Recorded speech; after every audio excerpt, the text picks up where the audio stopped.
This tutorial is how to install Oracle 11g database onto a laptop or desktop. First thing you need to do is get hold of the Oracle software, either by going to Oracle's website and downloading, or if you're a partner supplier, you've got the DVD somewhere. So first thing we do here is put the DVD in, and it doesn't automatically boot like a lot of software. It will just sit there waiting for you to do something, and what you need to do is double click on the 11g setup icon. Once you've done that, and I'll just close this window, once you've done that, it pops up a little test just to make sure that things like the screen resolution is suitable for installation. This is going to take another 2-3 minutes, and we'll come back when that's done. Now that the test has passed, a little splash panel pops up, and then it'll lead us to the wizard for installation. There's a number of little bits and pieces that need to be set before the product is installed, and the first thing it's going to ask for is an email address. This email address is not mandatory. You can put your email address in, and Oracle will send you bits and pieces every now and again to tell you what has changed. In this example, we're not going to bother putting an email address in, and it'll carry on the processing regardless. I'm just going to say next, and then Oracle will pop up another opportunity to put an email in, and we're still going to say yes, we're perfectly okay, we don't need to give you our email. We now have three options. First one is the one that we're going to use, which is create and configure a new database. Second one is install a database software only, and the third one is to upgrade an existing database. So we're going to go for the first option. Next. Then it asks, do you want the desktop or server class options? We tend to go for server class because that gives us a little bit more control when we are configuring.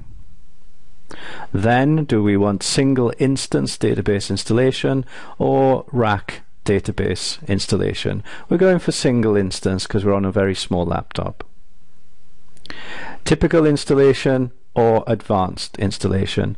We tend to go for typical install.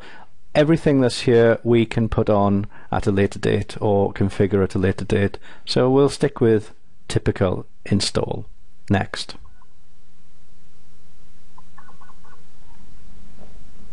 This part here is actually telling us where Oracle is going to place all the various files, etc. on our system.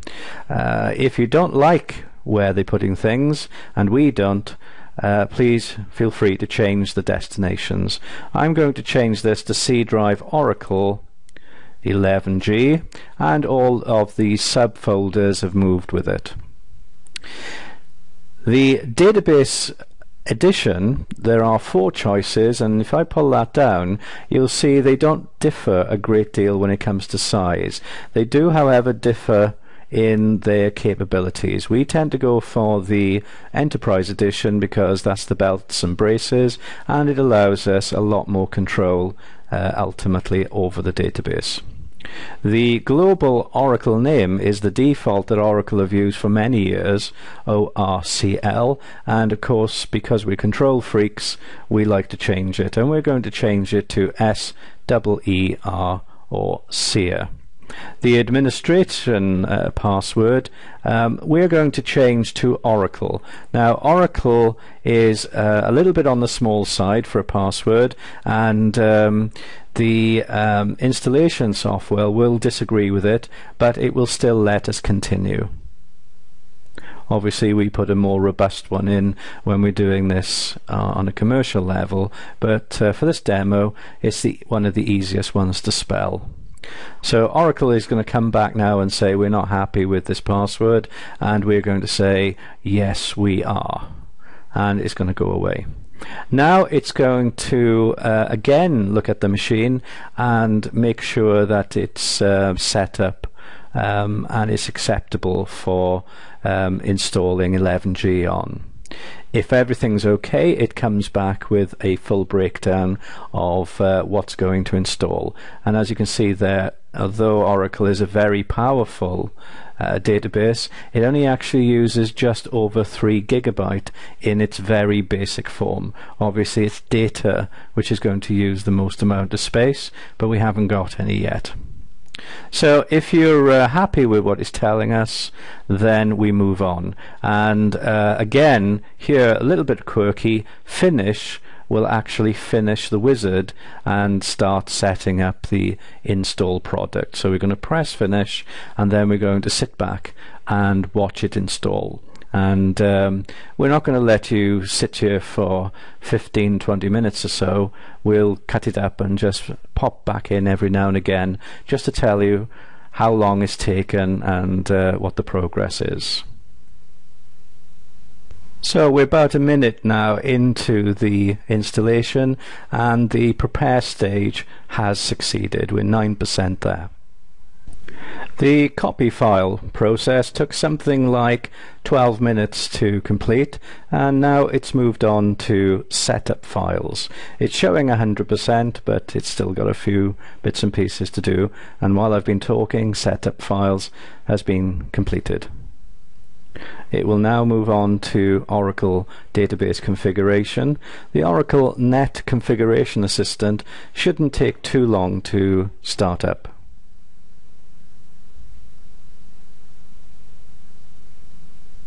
There we are, and now the Database Configuration Assistant will go through its job. 4 minutes later, and we're halfway through the Database Configuration Assistant, and it's moving on quite quickly now.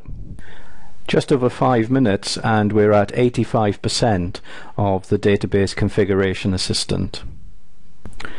That last 15% took an additional 5 minutes, so the actual graphic doesn't represent how far it's actually gone in the installation. But from start to finish, the installation of 11G has taken something like 35 minutes only. Now, the Database Configuration Assistant has popped up some details, some of which will need to be remembered. I think the best thing to do at this point is actually just cut and paste this little bit here and to put it into a file ready for saving. So I'm just going to pop it in there and just tidy it up a little bit, and we'll come back to that file in a little while. Meanwhile, the next thing that we need to do is to set our database account password. So I'm just going to press password management, and you can see there that it's listing all of the users that have been created by the installation. Okay, now we've already put our sys password in. That was Oracle, yes? But there is one user which is globally known throughout the development community, and that is the Scott user. Now, I don't know where Scott originated from, but I'm going to actually put his normal password in, and this is one of those little user IDs that developers like to use, and the password always, or seems to be always with Scott, is Tiger. So Scott Tiger, and then I just confirm the password Tiger. That gives me an ordinary user just to mess around with for the time being. Just say OK to that. And again, I get this message from Oracle saying they don't like the password. Well, they're the ones who set Tiger up 20 odd years ago, so if it's good enough 20 years ago, it's good enough now. Yes, we'll continue. And we say OK, and literally Oracle has now completed the installation of 11G. And again, just cut and paste all this bits of information, because a lot of it we're going to need later on, particularly this URL. So just pop it back in here, although I've already got a copy of that URL. Doesn't harm to put it in again and just tidy that up. And one of the things I like to do is to save this onto the desktop, and I'm just going to call it database 11G.txt. Just save it off, and it's there for me to look at whenever I want. So just close that down. It goes back to the installation dialog, and the only button that's available to us now is close, and that's how you install Oracle 11G on a desktop.